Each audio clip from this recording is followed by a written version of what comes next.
나라에서 쓰고 있어. 추가적이 올려드린 거 있습니다. 나라에서.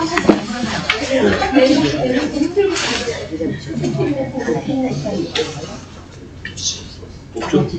없어요.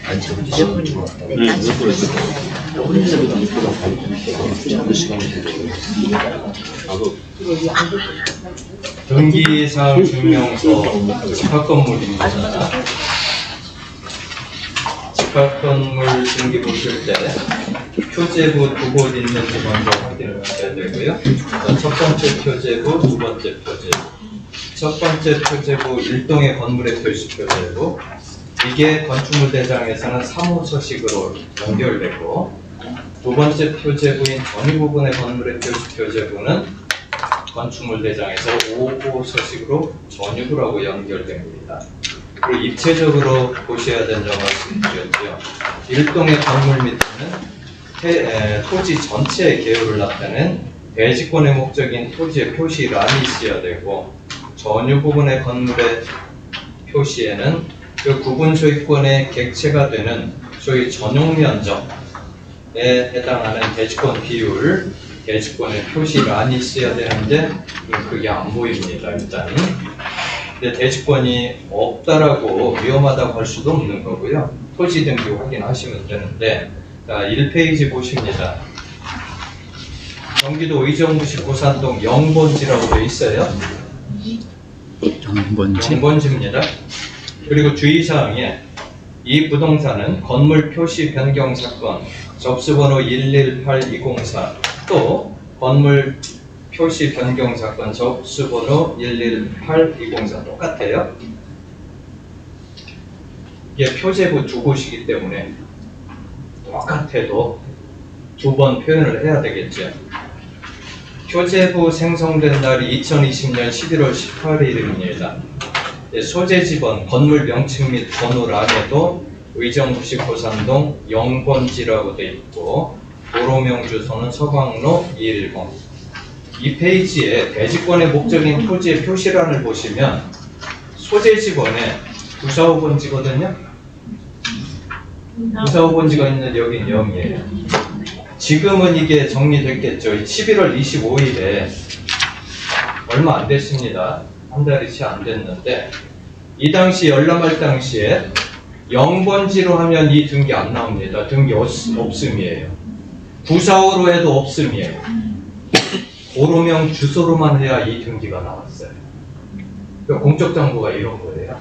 그래서 아까 건축물 대장에 그게 주소와 이런 것들이 일치가 되는지, 또 토지이용 계획에 건축물 정보라고 있어 눌렀더니 이 토지에는 건축물 없음이라고 되어 있지요. 근데 실제 가보면 건물이 있어요. 아, 미등기다, 무허가다 이렇게 속단하실 게 아니라 이런 공적 정보의 표기를, 지번 표기를 잘못해서, 지금은 제대로 정리했겠죠. 등기 신청 사건 처리 중 아마 그 부분 때문에 신청 사건 처리 중이 아니었나 싶은데, 대지권의 목적인 토지의 표시란에 이 페이지에 작년 2월 23일이니까 2년 다 돼가요. 945번지가 이미 나왔거든요, 번지가. 근데 여기는 메인에는 0번지라고 하고, 소재지번 건물 명칭 및 번호에도 2020년 11월 18일에는 그랬겠지요. 945가 없었겠지요. 2년 뒤에 대지권의 목적인 토지의 표시에 등기를 했으니까 2022년 2월 22일 날 이 등기 열람을 했다라고 하면 대지권의 목적인 토지의 표시란도 없었겠지요. 그게 작년 2월 23일에 생성된 거니까. 근데 원래 0번지라는 것도 있는 거예요? 있긴 하죠. 숫자로 보니까. 근데 등기가 없는 걸로 나와요. 아니 저기 번호를 부여할 때, 지번을 부여할 때 0번도 부여하냐고요. 합니다. 근데 거의 안 하죠. 0자가 나오는 거는 임시 지번을 부여할 때 0하고 가 그래서 0-9 이런 것들은 측량을 하다가 뭐 요즘에 지적 제조사하면 그런 게 거의 없는데, 예전엔 측량 기술이 열악할 때 도근점이 달랐어요. 측량 기준점이. 이쪽에서 하고 이쪽에서 하다 보니까 공백형이 많이 생겨요. 그러니까 이거는 나중에 측량할 때 이쪽으로 갈지 이쪽으로 갈지 모르겠다. 부정확할 때 그걸 임시 지번으로 해서 0-9, 0-2 해서 가짜가 나와요. 그건 지적이 없는 겁니다. 근데 그거는 거의 이제 국가나 지자체 소유로 나와 있지요. 주변에 그런 지번들이 있는, 그건 등기가 없거든요. 그런 지번들이 있는 옆 토지를 취득을 하시면, 운이 좋으면 그 임시 지번으로 놔뒀던 미등기 토지, 무등록이죠. 그게 그 옆으로 편입될 수도 있긴 해요. 정확히 측량했을 때. 그래서 가끔 지적도 보실 때 보신 분들 계실 겁니다. 0-9, 0-6 뭐 이렇게 해서 나온 것들이 임시 지번이거든요. 그래서 영자를 보통 부여하기도 하는데, 이거는 그 당시에 등기가 도로명 주소 아니면 연락 자체가 안 됐어요. 이 단체가 전부. 그 세종시 같은 경우는 그 저기 뭐야 근린시설 예. 지을 때 보면 불러 이렇게 하죠. 예. 거의 지구 그렇게. 이렇게 돼서 등기가 나는 경우가 예. 있더라고요. 그렇게 했다가 나중에 다시 있어야 되는데 지번으로. 이지 않은 것들. 예. 아직 그 지적 정리 안 된 것들은 일단 그렇게 해서 등기까지 되죠.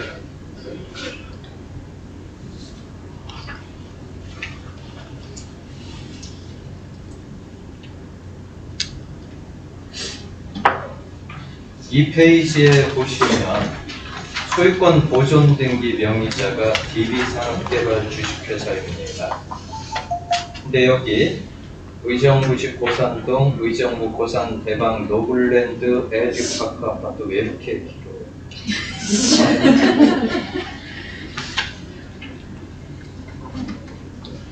도로명 주소가 나와서 참 다행이에요. 도로명 주소 없었을 때 이거 등기는 이렇게 돼 있거든요. 공적장부 한 글자라도 빠지던가 이게 획 하나 제대로 안 하죠. 등기 없으면 연락 못 해요. 그래서 입찰에 참여하신 분들이 피해를 많이 보셨어요. 의외로 전입세대 연락하러 가면 전입신고를 집어는 맞는데 건물 명칭을 외래어가 많다 보니까 획을 트리플인데 트리플을 안 나와요. 전입세대 없음 나와요. 그러면 아무도 없는 줄 알고 입찰하죠. 번지만 맞으면 되잖아요. 시티빌리지, 외벽은 시티빌리지인데 공적장부에 시티빌리지 돼 있어요.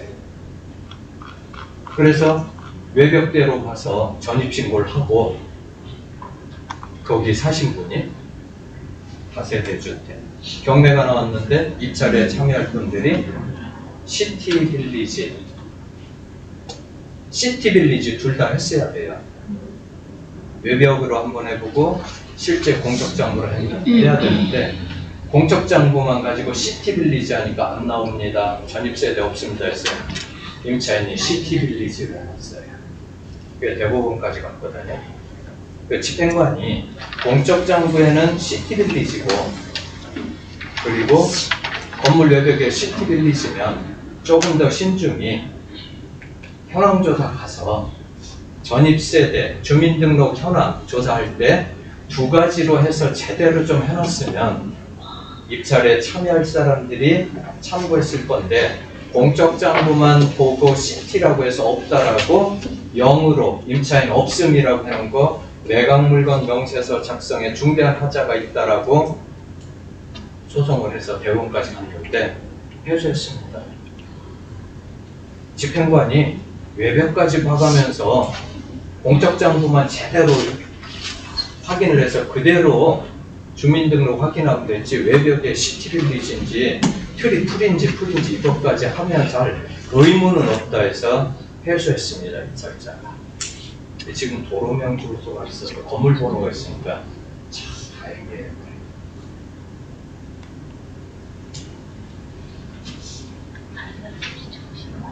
근데 이 아파트 단지가 상가동 제외하고 10개 동이거든요. 101동부터 110동까지 있는 단지인데 위성으로 붙여도 됩니다. 근데 932세대예요, 전부. 여기만 24층이고 나머지 25층까지 있고 어떤 동은 한 층에 4개 호수가 있고 어떤 동은 면적이 좀 넓은 건 3개 호수 있는데 전부 932세대입니다. 근데 건축물 대상으로는 한 10개 호수 정도가 아직 명의가 DB 산업개발로 남아있지만 등기상으로는 다 이전이 되고 이거 한 개 호수만 소유권 이전이 안 됐어요. 제가 건축물 대장은 932세대 다 민원 24 며칠 하셔서 오늘 한 동, 내일 한 동 이렇게 해서 확인하고 그리고 등기는 일일이 다 열람 안 해도 되잖아요. 거기에 첫 성씨, 네, 초성 나오니까. 그럼 김씨, 씨, 뭐 최씨 나오는데 이것만 D 해놓고 물결이 있어요. 그러나 이거 한 세대 말고 이전이 다 됐어요. 근데 이게 작년에 6월 30일에 나온 서울 고등법원 판결하고 연관이 돼 있어서 찾아냈어야 됐어요. 그 판결문만 봐도 법리는 알겠으나 그렇게 한번 연결시켜보고 싶어서 3페이지 보십니다. 의정부 지방법원에 원고가 5천만 원을 효과로 해서 2021년 1월 6일에 분양자 명의 변경 절차 이행 청구 소송을 제기했습니다. 피고를 상대로 원고 승 신급 내용에 서울고법에서 완전히 바뀌었어요. 원고 패. 원고가 작년 7월 22일에 대법원에 상고를 해서 아직도 계류 중입니다. 이 피고가 DB 산업개발로부터 최초 분양을 받으신 추분양자한테 5,500 프리미엄을 지불하고 분양권을 매수하신 분, 그리고 2,400을 더 받고 원고에게 매도하셨어요. 그런데 입주 시점에 집값이 계속 아파트값이 상승을 하니까 6일 만에 잔금의 일부 2천만 원을 송금을 합니다. 원고가. 그랬더니 피고는 계약 해지하려고 하는데 해제도 못하게 왜 이행에 착수를 했느냐 뭐 이런 거겠죠. 그리고 잔금 지급기일은 2달로 하기로 했으니까 2021년 1월 4일인데 2020년 11월 3일에 계약을 하고 9일날 입금했거든요. 결국은 1심에서는 그래도 잔금 지급일보다 한참 전에 또 계약하고 불과 며칠 만에 일부라도 이행을 했다라는 게 다소 이례적이긴 하나 이행기 전에 이행하지 말라라는 특약이 없었으므로 이것도 이행으로 이행의 착수로 인정할 수밖에 없다라고 해서 해제권 인정을 안 하고 명의 변경해줘라라고 했어요. 그래서 피고가 항소를 해서 2심에서는 그게 아니다. 6일 만에 한 거 인정 안 된다. 또 여러 가지 정황에 따라서. 그래서 2심 판결이 작년 6월 30일에 나니까 역시나 이 판결을 앞다투어 변호사님들, 법무사님들 또 이거를 그대로 옮기신 중개사님들 어떻게 알고 계시냐면 앞으로는 이행기 전에 미리 일부 입금한 거 이행에 착수로 인정하지 않는다. 이게 돼버린 거예요 지금. 최근에 제가 어디 가서 수업을 하면 거의 질문 받는 게 이런 내용들이에요. 이거 아직 끝난 게 아니고 상황은 달라요 상황. 근데 그걸 확신 가지시면 안 됩니다. 아까 앞에서 보셨던 판결문처럼 그거에 대해서 2심에서 종결되는 거와 3심하고는 다르거든요. 그냥 이런 일이 있었구나. 저는 참 아쉬운 게 변호사님들이 물론 시간이 없으시겠지만 아니면 이게 수임료하고 연결이 안 돼서 그러는지 몰라도 제대로 판례 평석을 좀 해서 견해를 좀 밝혔으면 좋겠어요. 이건 사실관계가 이래서 이럴 수도 있고 이렇게 된다면 어떻게 될지는 모르겠으나 어쨌든 2심 판단 이렇다. 이런 정도의 사명감까지는 아니어도 그래도 양심적으로 그런 표현을 좀 해주셨으면 하는데 그런 걸 못 봤어요. 이런 판례, 이슈가 되는 판례 나올 때마다. 이거 이 판결 번호만 입력을 하셔도 검색하시면 전부 그렇게 써놨어요. 뭘 그래? 이제는 안 된다는 형식으로. 그러니까 주의하라는 거죠. 소송 잘못해서 그럴 수도 있다. 판결문 보십니다. 2심 판결문입니다.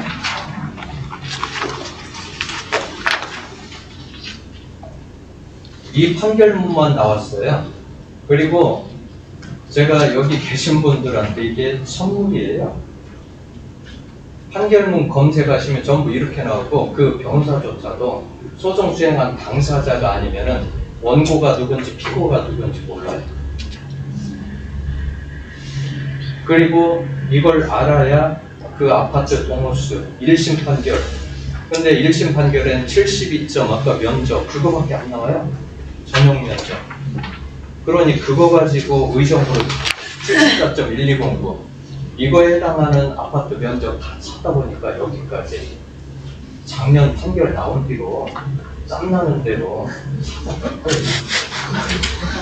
제가 부동산을 하는 게 아닌데 이거 하나 제대로 된 법리. 왜냐면 잘못 알고 있으면 안 되지. 그럼 여기서 A, B 예전에는 이씨, 김씨, 성씨 하나를 해줬거든요. 그러면 대법원 사건 번호 나의 사건 내역에 들어가셔서 서울고법 2022다에 200513하고 이씨는 정해져 있고 김씨 정해져 있으니까 한 글자만 맞추면 사건이 어떻게 진행되는지 볼 수 있어요. 대법원 사건이라면 대법원 판결문에 하급심이 나오고 여기 2심 판결문에 하급심이 나오니까 그걸 신청하면 되는데 올라가야 되는 건 필수입니다. 왜냐하면 상고를 했는지 안 했는지 이게 궁금한 거예요. 상고했다 안 했다 어딜 검색해도 그게 안 나와요. 그럼 결국은 이 당사자 두 글자를 찾아내서 사건 검색해야 1심, 2심 어디까지 진행되는지 그게 궁금해서요. 상고 안 하고 여기서 끝났다면 너무 허탈했을 텐데 상고를 했더라고요. 다행히. 그러면 저는 만만한 게 성씨 김이 박최예요. 김씨부터 시작을 합니다. 이름에 쓸만한 거 김씨를 맨 앞에 놓고 김병, 김준, 김성, 김상 웬만한 거 다 해요. 이중모음까지 김원, 월까지 하다가 안 되면 이씨로 넘어가는데 이씨에도 이렇게 다 걸린 거예요. 얼마나 반갑겠습니까? 김이 박죄 다 하고 안 나오면 이제 권씨 뭐 이런 희귀성씨 할 때 남씨 7년 걸렸어요. 7년. 그런 근성을 가진 저한테 제가 스스로 그러거든요. 독종한테 지금 학습을 하십니다. 같이. 네, 그 기운이 필요한 부분에만 뻗어가시겠다. 네, 다른 데 근성 부리시면 안 됩니다. 네. 그래서 찾아낸 거 이 판결문 하나 여기 A, B에서부터 시작된 게 5페이지에 보십니다. 1심 기초사실하고 같고 총 매매대금만 4억 140이라고 있네요. 주장 및 인정사실 DB산업개발 주식회사는 2018년 6월 27일 여기서 D가 최초 분양받으신 분 수분양자에게 분양금액 3억 1230만원 확장기 1010만원 입주 예정일 2020년 11월경으로 정하여 이 사건 부동산을 매도하였다. 피고는 그러니까 이상우 씨 있었죠. 2020년 6월 12일 최초 수분양자로부터 이 사건 부동산의 분양권을 매수하면서 기존의 분양대금 및 확장기 계획 3억 2,240만 원에 프리미엄 500만 원을 더하여 매매대금을 3억 7,940만 원으로 정하였고 2020년 7월 13일 명의 변경을 마쳤지요. 수분양자 명의 변경 절차. 그리고 2020년 11월 3일 원고에게 이 사건 부동산의 분양권을 다시 매도하였는데 당시 기존의 분양대금 및 확장계획 3억 2,240만 원에 권리금 7,900인데 5,500 원래 있었으니까 이분이 받은 건 2,400이에요. 합해서 4억 140만 원으로 정하였다. DB산업개발 주식회사는 2020년 11월경 관할 관청으로부터 이 사건 부동산에 관하여 사용 승인을 받고 2020년 11월 18일 이 사건 부동산에 관하여 소유권 보존 등기를 마쳤다. 피고는 2020년 21년 1월 22일 DB산업개발에 잔존 분양 금액 및 확장비 1억 279만 원을 지급하고 금융기관 중도금 대출 관련 1억 8,738만 원을 변제하였으며 그 무렵 이 사건 부동산에 입주하여 현재까지 거주하여 오고 있다. 약정은 그렇게 안 했거든요. 자기는 9,123만 원만 받고 나머지는 직접 원고가 시행사에 지급하고 대출 승계하고 이런 조건으로 했는데 집값이 자꾸 오르니까 자기가 다 하고 들어가 살고 있어요.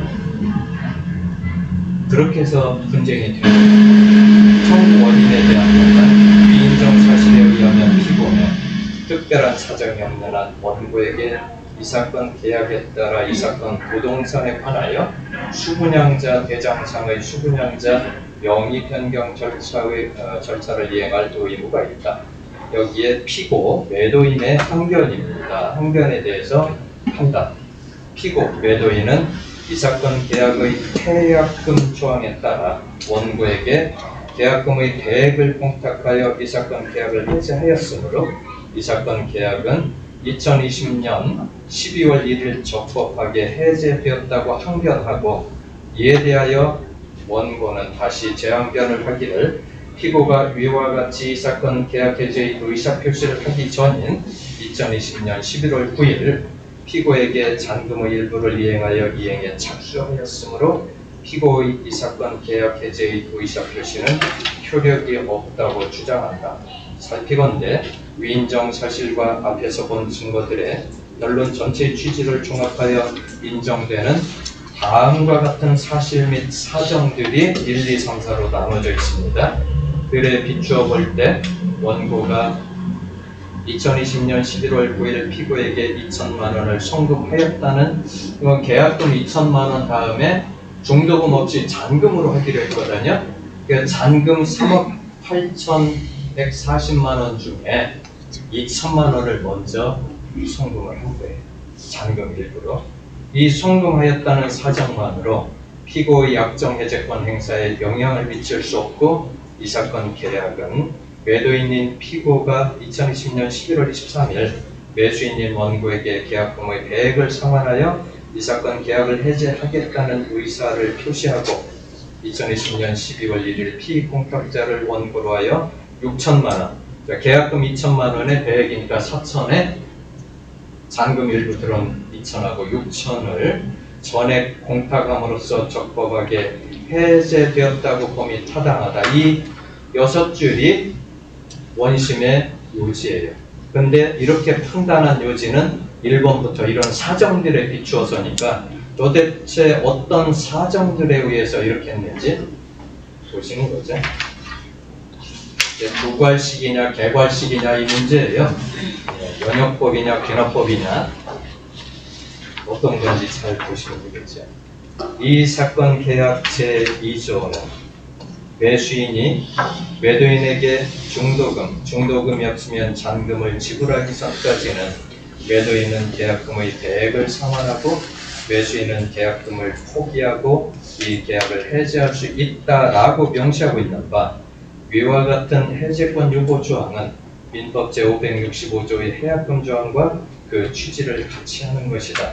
민법 제565조가 해제권 행사의 시기를 당사자의 일방이 이행에 착수할 때까지로 제한한 것은 당사자의 일방이 이미 이행에 착수한 때에는 그 당사자는 그에 필요한 비용을 지출하였을 것이고 또 그 당사자는 계약이 이행될 것으로 기대하고 있는데 만일 이러한 단계에서 상대방으로부터 계약이 해제된다면 예측하지 못한 손해를 입게 될 우려가 있으므로 이를 방지하고자 함에 있다.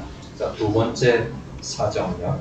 원고는 계약일인 2020년 11월 3일 피고에게 계약금 2천만 원을 지급하였고 이 사건 계약의 중도금에 관하여 별도의 정함은 없으므로 원고는 이후 이 사건 계약에 따라 계약일로부터 약 2개월 후인 2021년 1월 4일에 잔금 9,123만 원을 지급하여야 하고 시공사인 DB산업개발에 잔존 분양 금액 및 확장액계 1억 279만 원을 지급하여야 하며 금융기관 중도금 대출 관련 1억 8,738만 원 상당을 매수인의 책임 아래 승계하여 상환하여야 할 의무를 부담한다.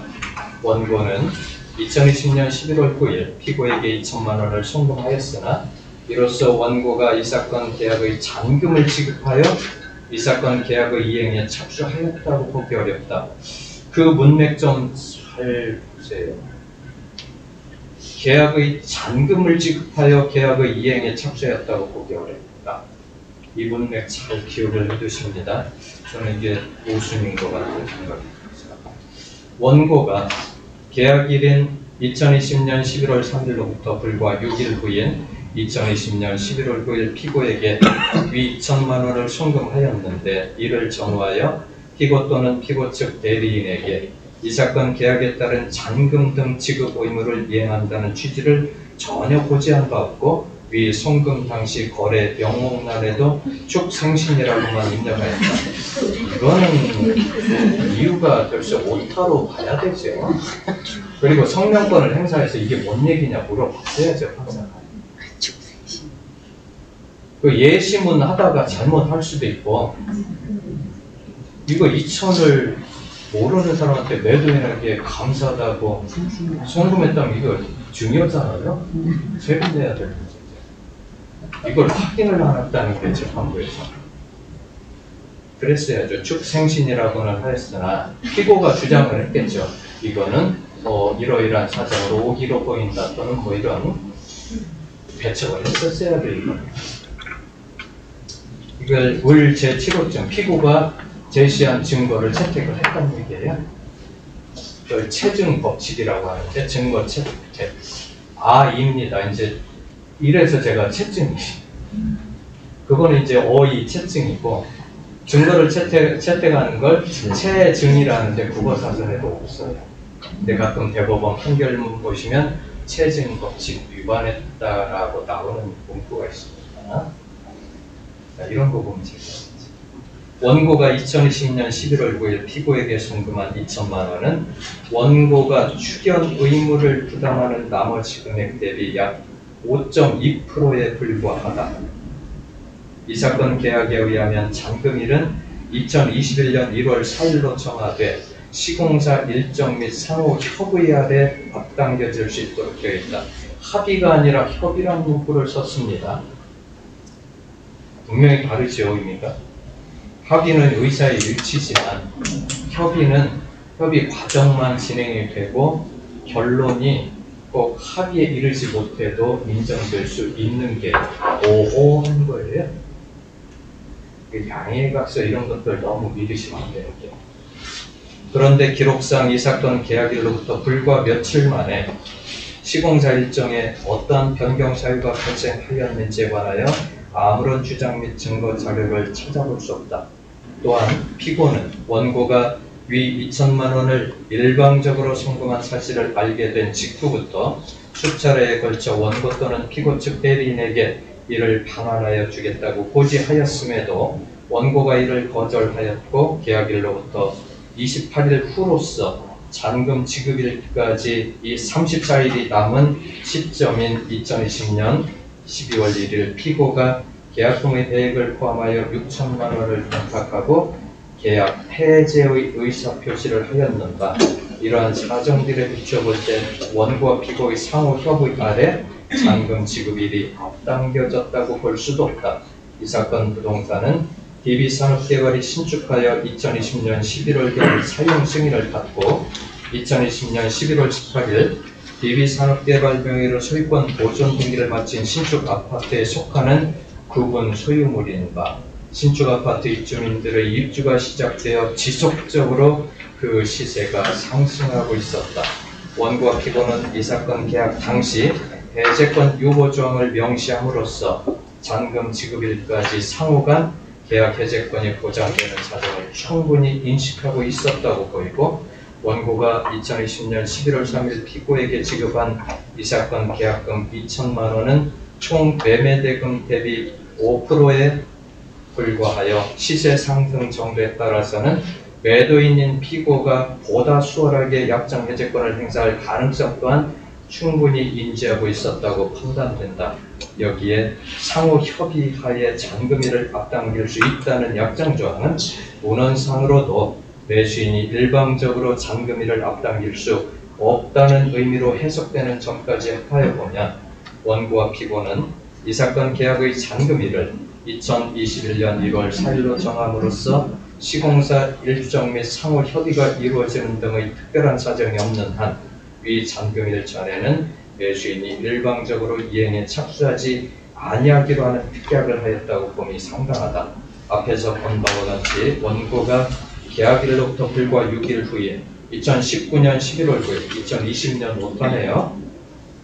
2020년 11월 3일 계약하고 11월 9일 2020년인데 피고와 아무런 협의 없이 일방적으로 2천만 원을 송금하였고, 위 송금액 또한 원고가 출연 의무를 부담하는 나머지 금액 대비 약 5.2%에 불과하므로 매도인의 약정 해제권을 허용하더라도 매수인인 원고가 예측하지 못한 손해를 입게 된다고 볼 수도 없다. 원고의 청구는 이유 없어 이를 기각하여야 한다. 제1심 판결은 이와 결론을 달리하여 부당함으로 피고의 항소를 받아들여 제1심 판결을 취소하고 원고의 청구를 기각한다. 네, 수긍하실 것 같습니까? 하실 말씀 없으세요? 아, 이제는 이렇구나. 그냥 변호사님들이 블로그에 오는 대로. 그럼 이런 일을 발생시키지 않으려면 예. 분양권 전매가 빈번히 일어나는 일이잖아요. 예. 그러면 분양권 전매를 할 때 특약사항에 어떤 부분을 넣어야 제일 중요한 건 계약금 안 받는 거죠. 해제권 없잖아요. 아 계약금을 안 받는다? 안 받는 아예 거죠. 안 시세 올라도 떨어져도 이행밖에 없는 거죠. 해제권이 계약금 때문에 생기는 거잖아요. 해제권 유보시키는 거예요. 그럼 계약금으로 해제권 사는 거예요, 쉽게. 이행에 착수할 때까지는 아무나 해제할 수 있게 자연스럽게. 그게 그럼 내가 저걸 반드시 사겠다 하는 매수인이면 계약금 없이 그냥 네. 계약금 없이 아, 그럼 반드시 진행. 올라가도 이행밖에 없잖아요. 해제권 없죠. 해제권 자체가 예. 없으니까. 근데 오히려 만약에 그게 실제 중개 상황이라면 예. 또안 하는. 계약금을 안 걸면 그냥 이게 안 한다 그러면 그냥 그걸로 끝나버리는 경우가 많고. 그러면 손해배상 청구 하셔야죠. 손해배상 예정 금액을 계약금 범위 내에서 하면 계약금이 있어야 되니까 총 매매 대금의 10%를 한다. 이런 손해배상 예정에 위약금 조항을 넣으셔야죠. 그러면 해약금하고는 상관없습니다. 이거. 그러면 계약금을 뭐 손해배상으로 한다고 하니까 그냥 손해배상 계약금이 있어야 금액을 되는 거죠. 그러니까 손해배상 금액을 결정해서 그냥 특이하게 넣어버리라는 예. 얘기죠. 손해배상 위약금이라 해서 계약금 없어도 그걸 하면 그걸 청구할 수 있죠. 그게 아니면 통상손해로 돼야 되니까. 지금 사실은 그렇게 한쪽은 뭐 그렇게 싸게 못 팔겠다 매도인이 변심할 수도 있는 것이고, 그러면 이제 특약을 얼마 이상 상승하면 해제를 하면서 이제 해제할 수 있는 내용을 합의 해제 형태로 별도로 약정을 하셔야죠. 그런 위험성이 있는 거예요. 소송까지 하면서 이렇게 하면 너무 시간이 걸리니 예. 계약금을 한 20%나 이렇게 세게 받는 것이 가장 예. 그 계약을 지키는 게 유리하지 않을까요? 이제 계약금을 받는 건 괜찮은데 그 손해배상 예정액으로 한다는 거는 398조가 부당히 과다하면 감액할 수 있다거든요. 법원은 감액하여. 또 감액 청구가 되면 제가 이 판결문을 보고요, 우라가 치밀어서 제가 상고를 했다 가정을 하고 상고 이유서를 한번 써봤어요. 근데 지금 이거 그 부동법원에서 예. 그 그 판단한 내용이 보면 예. 완전히 자의적인 해석으로 판단을 한 것 같은 느낌이 자의적인 거라기보다도요, 원고가 방어를 못했어요. 공격만 해놓고 저쪽에서 방어할 때 다시 재방어를 해야 되는데, 지금 피고가 항변한 것들을 나름대로는 맞으니까 피고가 항변하면 원고가 다시 재항변을 해서 그걸 바로 잡았어야 하는데 거기에 대한 걸 못했어요. 그러니까 사실과 견주어 봤을 때 이렇게 판단해도 무방하다 싶으니까 그대로 인정을 한 거죠. 그러면 저기 교수님은 이게 저기 대법원 가면은 다시 뒤집힐 가능성이 있다고 보시나요? 원고가 제대로 못했으면 이대로 확정돼요. 기각돼요. 왜냐하면 원심에서 한 게 상고심은 법률심이니까 네. 이 사실을 토대로 이걸 잘 판단했다라고 하면 그냥 인정을 해야 되거든요. 근데 원고가 항변을 재항변을 하고 이렇게 다투고 있는데도 그걸 배척을 했다라고 하면, 그래서 원고가 뭘 다퉜는지 여기 모르니까 그렇게 된다면 저는 파기 환송될 거라고 보거든요. 근데 이게 작년 6월 30일에 2심 판결이 나고 7월 22일에 상고장만 제출했더라고요. 기록을 보니까. 그럼 거의 상고 25로 이유서는 8월 16일에 별도로 추가로 냈어요. 그래서 저도 8월 16일 날짜로 해서 제가 상고했다 가정을 하고 한번 이걸 반박을 해봤어요. 그러면 2심에서 그냥 상대방의 반박을 잘 못했다면 그냥 3심에서 확정될 가능성이 높은 거네요. 이렇게 되면 이제 이게 대법원 종합법률정보나 이런 데 판시상에 나오겠죠. 예, 불과 6일 만에 잔금 일부를 지행한 게 이행의 착수로 볼 수 있는지 소급 이렇게 나오면 그것만 가지고 모든 상황을 접목을 시키려고 그래요. 절대 그거 아닙니다. 사실관계에 따라서 어떻게 주장하느냐에 따라서 그건 달라요. 똑같은 상황이래. 그러면 이런 비슷한 부분들이 이제 어쨌거나 이거는 2심으로 그대로 끝나버렸을 경우에 같은 상황에서 판례가 뒤집어질 수도 있겠네.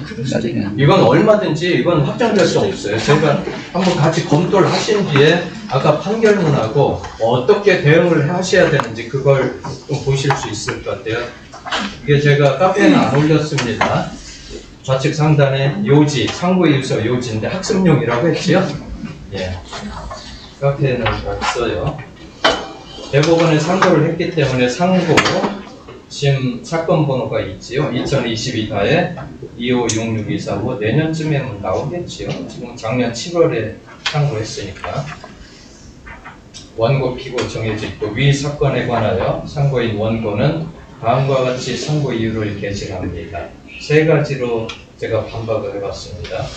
먼저 이행의 착수의 의미 및 일부 이행의 효력에 대하여 상고 이유 제1점인데, 대법원은 이행의 착수 및 일부 이행에 관하여 이행에 착수한다는 것은 객관적으로 외부에서 인식할 수 있는 정도로 채무의 이행 행위의 일부를 하거나 또는 이행을 하기 위하여 필요한 전제 행위를 하는 경우를 말하는 것이라고 했습니다. 여기에 완료해야 된다고 없어요. 착수는 일부 또는 준비 행위면 되는 거예요. 근데 그러나 원심 법원은 원고는 2010년 11월 9일 피고에게 2천만 원을 송금하였으나 이로써 원고가 이 사건 계약의 잔금을 지급하여, 그럼 완료잖아요. 이거.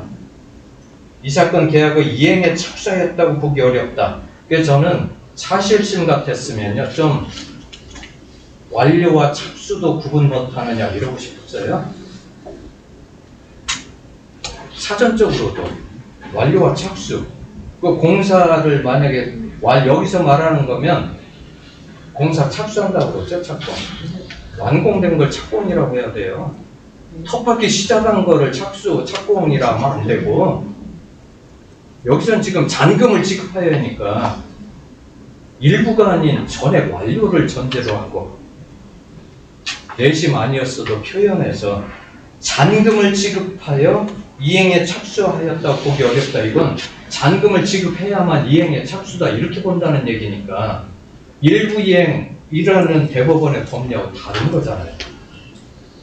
그런 이유로 이행의 완료인 잔금의 지급을 이행의 착수라고 하여 원고의 청구를 배척하면서 이행 행위의 일부를 인정하지 않았습니다. 그렇다면 원심의 판단에는 이행의 착수의 의미 및 일부 이행의 효력에 관한 법리를 오해함으로써 필요한 심리를 더하지 아니하여 판결에 영향을 미칠 잘못이 있습니다.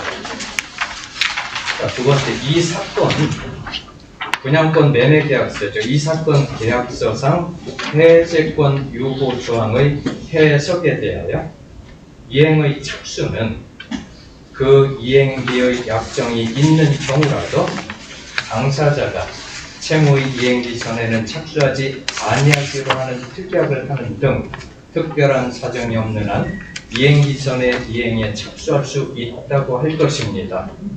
하고 거기 12줄 정도를 아까 4페이지 정도를 줄거리 요약을 했습니다. 학창 시절에 줄거리, 전체 줄거리 해오려면 어디서 어떻게 해야 될지 몰라서 한 문단을 갖다 베껴놓고 그러시지. 그걸 압축하면 주제고 더 압축하면 소체인데 거기서 이제 독해력도 나오고 문해력도 나오고 필력도 나오고 다양한 게 검증이 거기서 되는데 제가 이따 과제를 하나 내드릴까요? 그래서 자, 그러나 원심 법원은 원고와 피고가 이 사건 분양권 매매 계약을 체결한 2020년 11월 3일 당시 해제권 유보 조항을 명시함으로써 잔금 지급일까지 상호간 계약 해제권이 보장되는 사정을 충분히 인식하고 있었다고 보이고 이 사건 부동산이 속하는 신축 아파트에 대하여 2020년 11월 18일 소유권 보존 등기를 마칠 무렵 입주가 시작되어 지속적으로 그 시세가 상승하고 있었는 바 원고가 피고에게 교부한 이 사건 계약금 2천만 원은 총 매매대금 140만 원 대비 5%에 불과하여 시세 상승 정도에 따라서는 매도인인 피고가 보다 수월하게 약정 해제권을 행사할 가능성 또한 충분히 인지하고 있었다고 판단되며 여기에 상호 협의 하에 잔금일을 앞당길 수 있다는 약정 조항은 매수인이 일방적으로 잔금일을 앞당길 수 없다는 의미로 해석되므로 이는 잔금일 전에는 매수인이 일방적으로 이행에 착수하지 아니하기로 하는 특약을 하였다고 봄이 상당한데 계약일로부터 불과 6일 후에 원고가 일방적으로 송금한 2천만 원은 위 특약에 반하는 것이라 하여 이행기 전의 이행이 착수를 인정하지 않았습니다. 어떻게 요약됐나요? 원심 법원이 인정한 해제권 유보 조항은 민법 제565조에서 정하고 있는 계약금과 관련된 내용일 뿐 이행기 전에는 매수인의 이행의 착수를 금지하는 조항이라고 할 수는 없으며 이 사건 부동산이 속하는 신축 아파트의 시세 상승 또한 우연한 현상일 뿐 이 사건 계약의 존속을 위협하는 불가피한 사정이라고 할 수도 없습니다. 원심 법원의 판단 이유처럼 매도인이 수월하게 약정 해제권을 행사할 목적으로 계약금을 총 매매대금 대비 5%에 불과한 금액으로 약정한 것이라면 계약 당시에 이행기 전에는 이행에 착수하지 아니하기로 한다는 특약을 명확히 할 수도 있었습니다.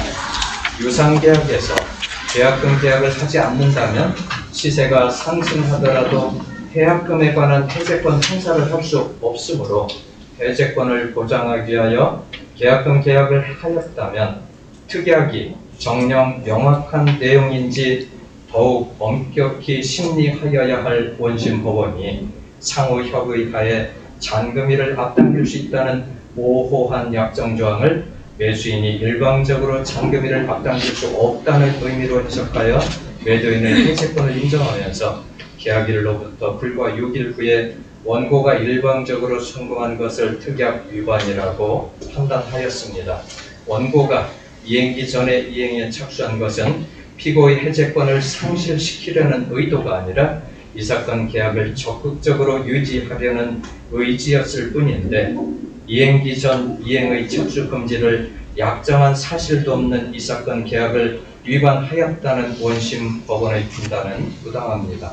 계약일로부터 불과 6일 후에 일방적으로 송금한 것을 두고 매도인인 피고의 해제권을 상실시키는 것이라고 한다면 계약금 계약을 하지 않은 유상계약은 당사자의 해약금에 의한 해제권을 원천적으로 박탈하는 것이 되므로 계약 자체를 인정하지 않아야 할 것입니다.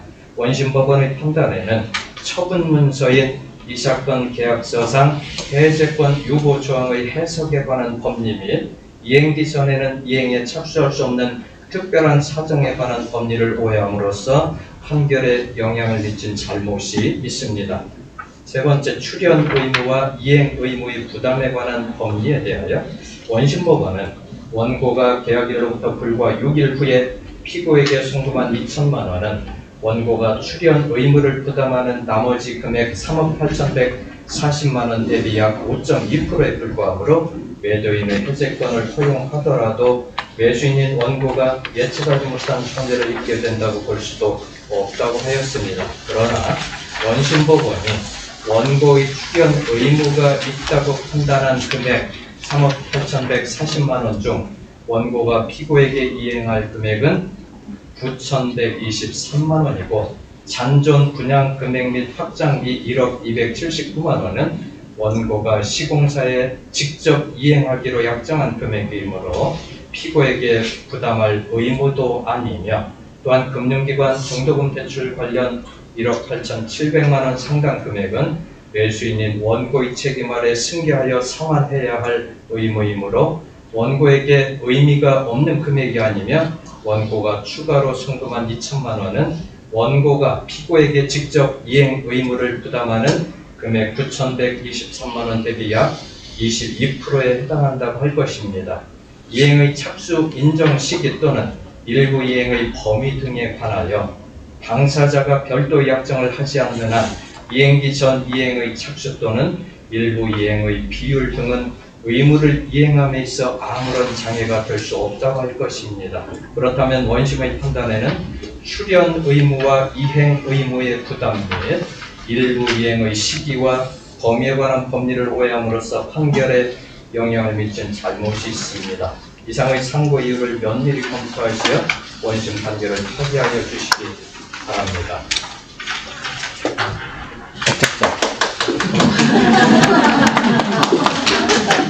한 가지 걸리는 게 있긴 있어요. 예. 저기 3페이지 예. 두 번째 단락에 예.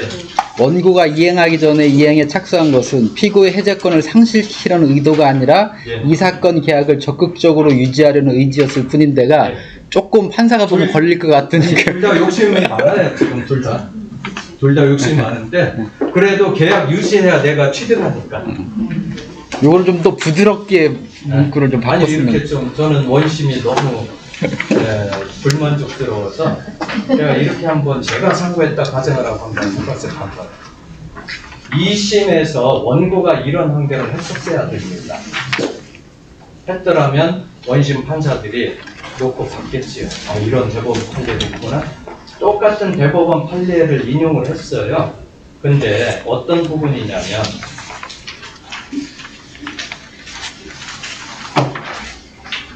1페이지. 2페이지의 상단 이행에 착수는 해서 세 줄을 해드렸죠. 이게 93년 1월 19일 선고 92-31-323인데 이걸 여기 원심 판결문에서도 이 판결문을 인용했는데 딱 자기한테 필요한 단락만 인용을 했죠. 근데 저는 그걸 다른 부분을 인용을 한 겁니다.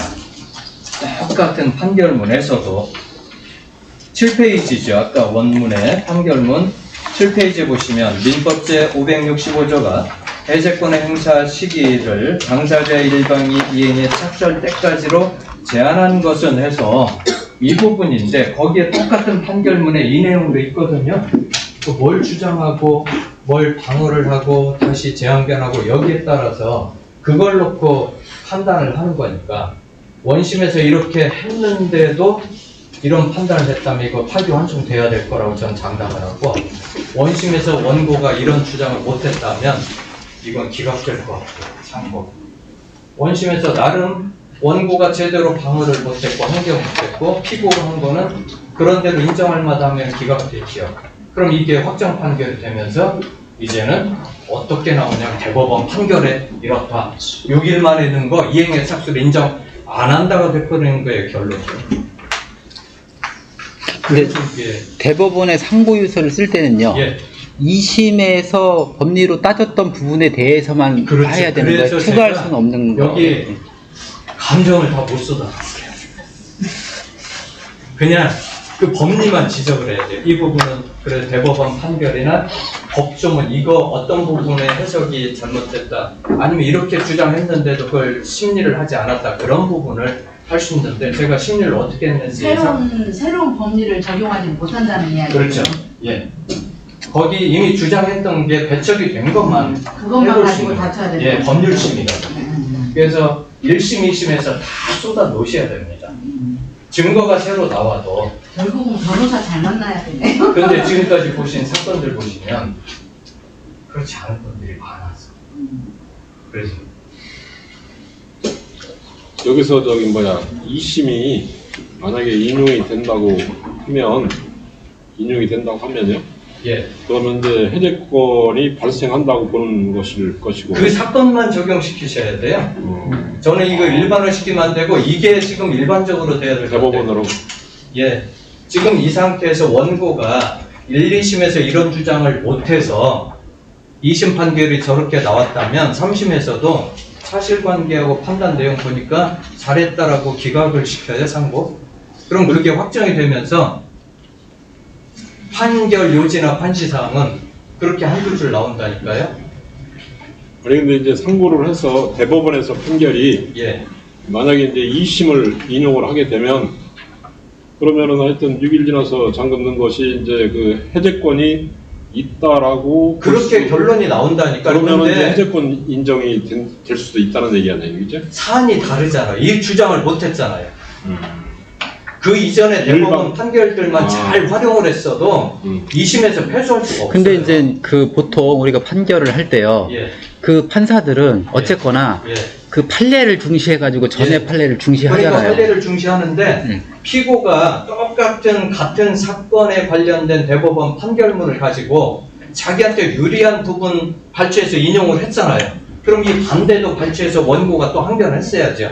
재항변을. 못해서 진 것 같아요. 그러니까 그 법리도 맞으니까 대법원서는 이런 항변을 제대로 원고가 못해서 했다라고 하면 2심에서 인정한 판결문의 일부인 법리도 맞으니까 맞다고 하는 거예요.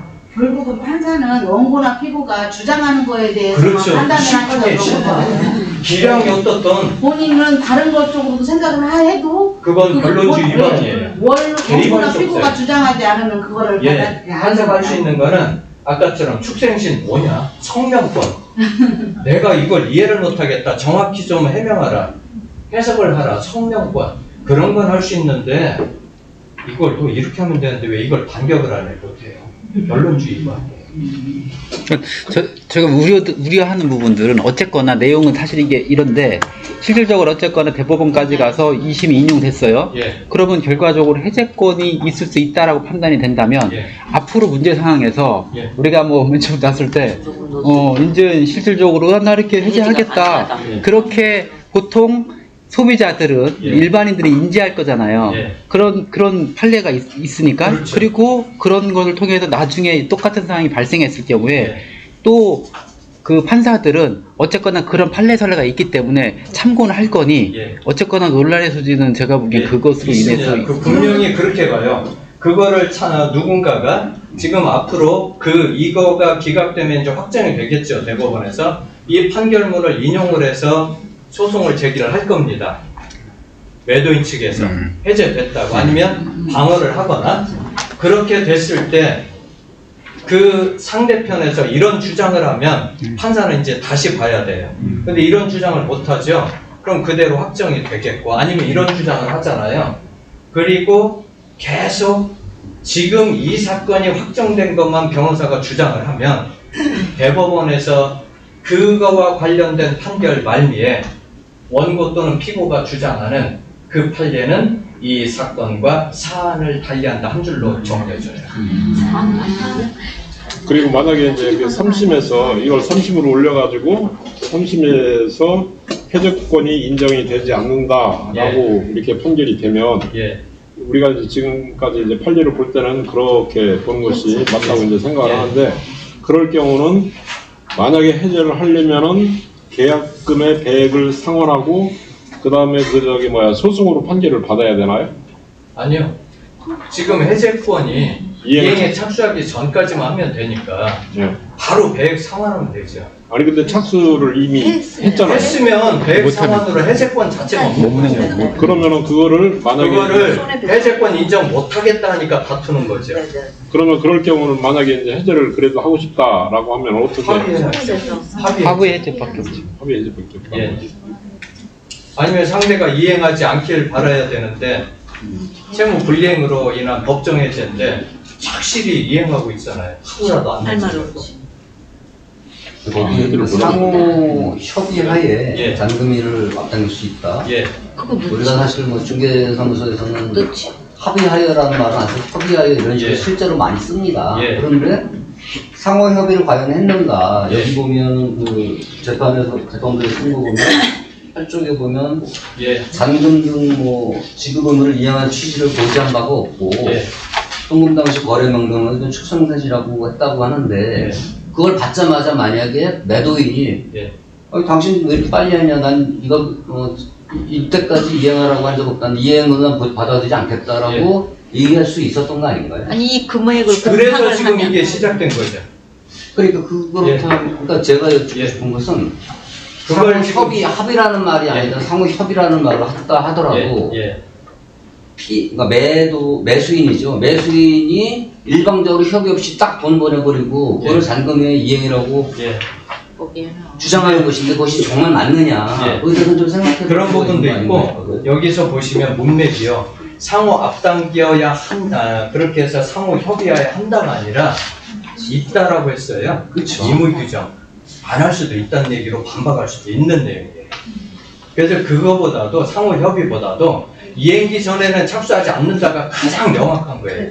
대법원적 기존의 판례는 다 그래요. 당연히 그러시죠. 그런 특별한 약정이 없는 한이라고 명시한 게 그거예요. 이행기 전에는 이행에 착수하지 않는다라고 한 줄이면 되거든요. 그러면 되도록이면 이런 특약을 넣어야 된다는 거예요. 그렇죠. 이행기 전에는 이행에 착수하지 아니한다라는 예. 그래야 확실한 거. 그렇게 하잖아요. 그래야 이렇게 확실한 분쟁이지. 응. 분쟁이 없으라. 근데 언제까지라고 거의 하잖아요. 그래서 기한이기 때문에 그건 며칠 내에 넣어도 관계없다는 게 지금까지 대법원의 판례예요. 그리고 완료가 아니라 착수는 시작만 하면 되니까. 근데 여기서는 지금 여러 가지로 법리 오해를 하고 원고가 너무 방어를 못한 것 같은 느낌이 들어요. 조금만 방어를 했어도 이렇게까지는 안 갔을 것 같은데. 그리고 피고도 너무 궁색하다. 이런 생각이 드는 게 오죽 증거가 없으면 나는 집값이 자꾸 오르고 있고 팔기 싫은데 그러니까 축소행진 이런 것까지 증거로 제출했어요. 유리한 거 하나다. 이런 거 보면 참 궁색하다. 군색한 변명이라고 그러죠. 너무 증거가 없으니까 증거 차고 넘치면 이렇게 안 나오거든요. 이게 아니어도 되는데 축소행진이 말이 되느냐. 그럼 이걸 법원에서도 성명권 이건 행사했어야 돼요. 축생진 너한테 지금 이걸 생일 축하금 2천 준 건 이거 뇌물이고 잘못한 거 이게 이럴 리는 없고 내가 보기엔 선회해줘야 되거든요. 성명권 행사를 안 했어도 이렇게 피고가 증거라고 을제 치고증 제출하면 명목에는 거래 명목란에는 축생신이라고 됐다라고 피고는 항변하나 이거는 그냥 중도금으로 선회한다. 좀 부드럽게 해석해줄 권한도 있거든. 그게 성명이나 선회. 성명권 행사 안 했으면 그렇게라도 해줘야 될 분, 저는 축생신 그렇게 보거든요. 그다음에 한 가지 더 질문하고 싶은데요. 그 매도인의 입장에서 이제 계약하고 나서 가격이 많이 올라서 이것을 안 팔고 싶다. 예. 라고 이제 그 얘기를 했을 때 상대방한테 그게 전달이 어떤 방법으로든 돼야 되죠. 돼야 되는데 근데 이제 안 판다는 얘기가 나왔을 때 저쪽에서는 그러면은 이제 잔금 일부를 지급하겠다고 해서 그게 통장에 딱 찍혔을 때 예. 그 시점 문제가 서로 이제 그렇죠. 그게 되죠. 그 증거 민법 565조 참 아주 정말 필요한 귀한 질문을 하신 것 같아요. 이런 적절할 때 제가 말씀을 드리려고 했는데 민법 565조를 제대로 차근차근 한번 음미를 해보세요. 매매 계약의 차근차근 보시면 당사자 일방이 매매 계약의 당사자 일방이라고 시작합니다. 일방이 상대방에게 금전, 기타 물건을 계약금, 보증금 등의 명목으로 교부한 때에는 당사자 간에 다른 약정이 없는 한, 그걸 다른 약정할 수도 있죠. 특이하고. 그 계약금을 어떻게 하겠다? 성질을 정할 수 있죠. 당사자 간에 다른 약정이 없는 한 조건이 있어요. 당사자의 일방이 이행에 착수할 때까지 교부자는 이를 포기하고, 그럼 교부자는 나 못할 것 같아 의사표시만 전달되면 됩니다.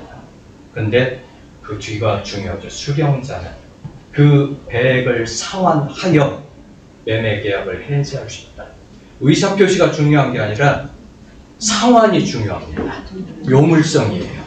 계약금이 요물계약이듯이 계약금 계약이 상환 안 되고 의사표시하고 자, 돈 준비돼 있어. 언제 만날까? 안 됩니다. 대법원 판례가. 5, 60년 전부터 이 판례는 지금도 확고해요.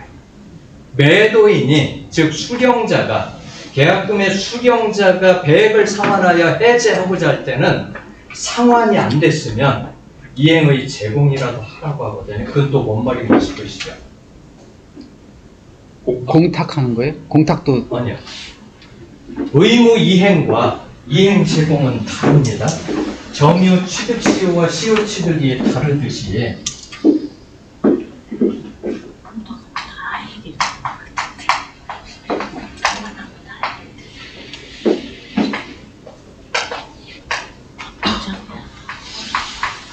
대법원 판례는요, 바로 그 매도인이 계약을 상환하여 계약을 해지하고자 할 때 그 요건에 관해서 법문 그대로 수령자는 그 배액을 상환하여니까 상환 이걸 먼저 해요. 또는 적어도 뭐 내지 이런 표현을 쓰면서 상환 또는 적어도 이행 제공이 있어야 되는 것이지 전화로 의사표시하고 돈 받아가라 언제 이거는 해제의 효력이 발생되지 않는다. 해제 효과가 없어요.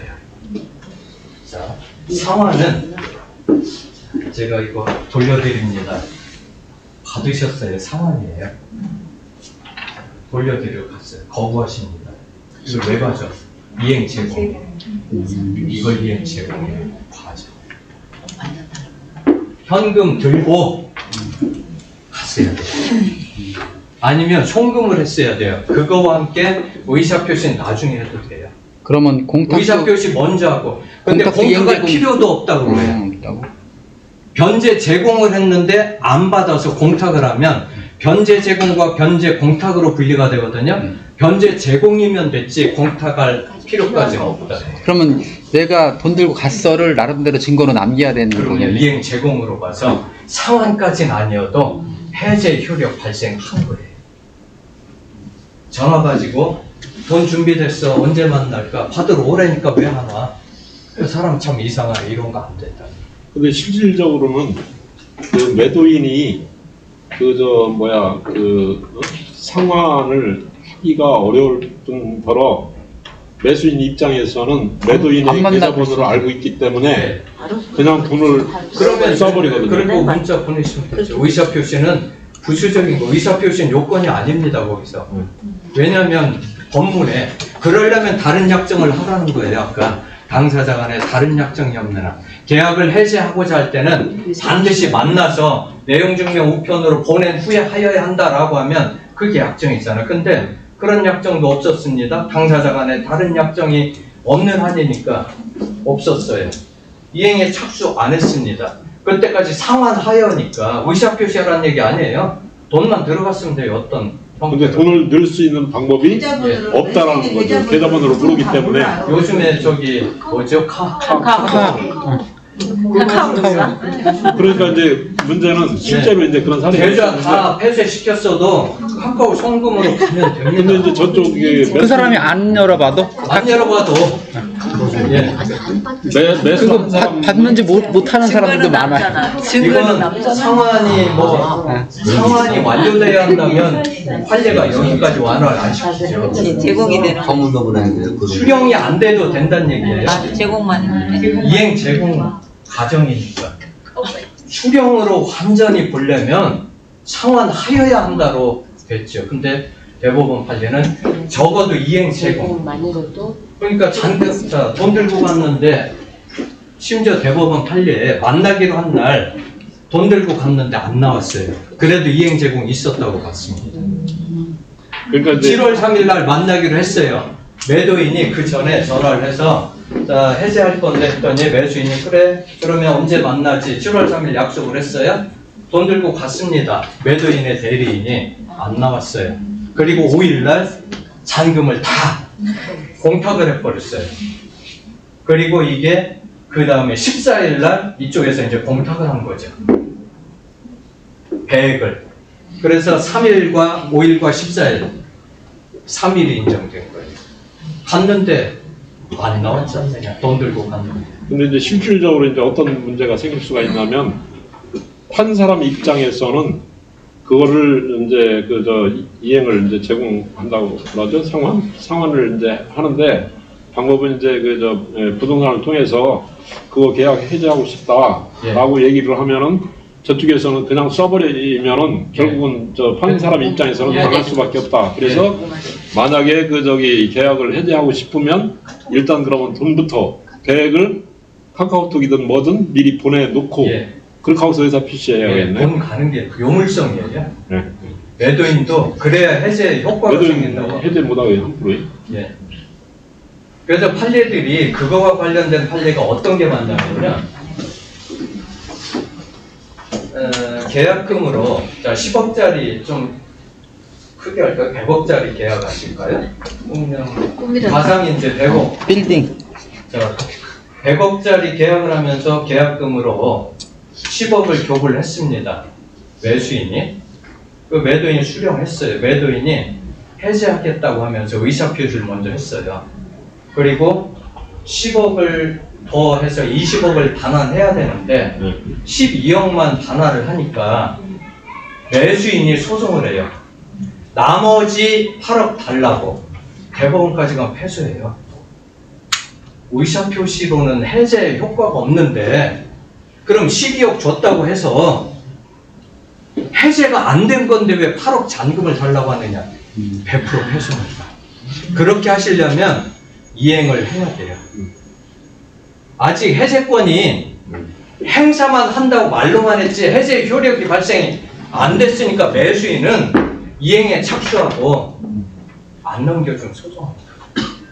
근데 그걸 받아놓고 8억을 더 청구를 해요. 그런 소송이 거의 주류예요. 매도인이 해제를 했을 때 해제권의 효과에 관한 판례는 전부 매수인이 원고가 돼서 대법원까지 갔다 100% 패소입니다.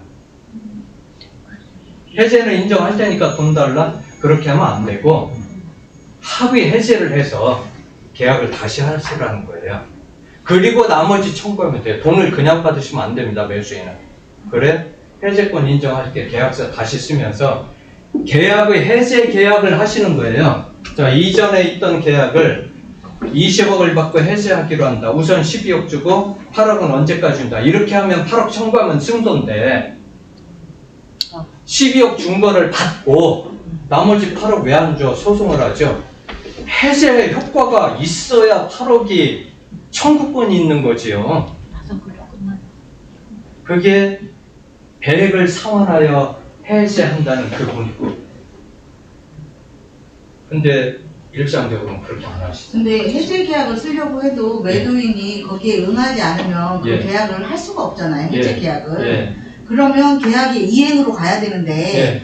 이행을 하려면 이제 뭐 내가 돈을 다 들고 있지 않은 이상은 대출을 예. 실행을 시킬 텐데 예. 은행에서 대출을 실행시키려고 하면 근저당권 설정을 하면서 이게 모든 게 소유권 이 사람들로 넘어왔을 때 그게 되는 거잖아요. 예. 근데 매도인이 협조를 안 하면 그런 이행도 할 수가 없는 상황이 될 수 예, 있어요. 그러면 이쪽에서 이행의 일부를 하는 일단 거죠. 이행을 하려는 모든 걸 계약금 말고 전부 그 소유권 이전 등기와 동시에 잔금으로 처리하기로 했다라는 약정을 하시잖아요. 예, 예. 그랬을 때 나는 금융기관에 그 대출 관련돼서 명의 변경할 수 있는 서류 다 가지고 이행 제공, 아, 예. 은행에서 만나자. 그리고 그런 것도 미리 약정을 하셨을 거 아니에요. 언제 잔금 지급일에 하기로 한다. 잔금 지급일에 은행 가시는 거예요. 법무사 사무실 가셔서. 그리고 이행 청구를 하시면 돼요. 그걸 갖춰보내는 거. 갖춰보내는 거 다른데 처분 못하게 하고 소송을 하셔야죠. 그렇게 하면 됩니다. 그 이행 제공이니까. 판결문 한 건을 보셔도 사안 하나라도 기초사실에서 어떻게 서로 공격하고 방어를 했고 어떤 판단을 했는지 여기까지 보셔야 되는 거고, 결론이 판결문이 결론이 아니에요. 그 사건에 관한 결론이지. 그러면 그걸 인용을 하면, 결론만 인용하면 대법원에서 그럽니다. 그건 원고가 또는 피고가 주장하는 인용한 판례는 이 사건과 사안을 달리한다. 한마디로 좀 더 깊이 봐라 이거죠. 그럼 변호사는 그렇게 한 일이에요. 얼굴 못 들어야 돼요. 간판까지는 안 내려요. 근데 각성 안 하시잖아요. 잠깐 쉬셨다가 보십니다.